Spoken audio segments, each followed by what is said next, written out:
ایک بزرگ نے محفل میں اپنی بند ہتھیلی سب کی طرف کی اور دریافت کیا، بتاؤ میری ہتھیلی میں کیا ہے؟ کچھ نے جواب دیا، آپ کے ہاتھ میں ہیرے جواہرات ہیں۔ پھر پوچھنے پر ایک نے جواب دیا، اگر آپ کے ہاتھ میں سونا، ہیرا اور جواہرات نہیں تو یقیناً چاندی یا کوئی قیمتی چیز ہوگی۔ تب ان بزرگ نے اپنی بند ہتھیلیوں کو کھولا تو ان کے ہاتھ میں چند کنکریاں تھیں۔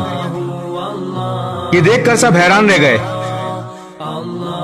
بزرگ بولے، عورت کی مثال اس بند مٹھی کی طرح ہے، جب تک بند ہے یعنی با پردہ ہے تو ہیرا جواہرات اور سونا چاندی کی طرح قیمتی ہے، لیکن کھل جائے یعنی بے پردہ ہو جائے تو پتھر اور کنکریوں کی مانند ہے، جس کی کوئی عزت اور کوئی قیمت نہیں۔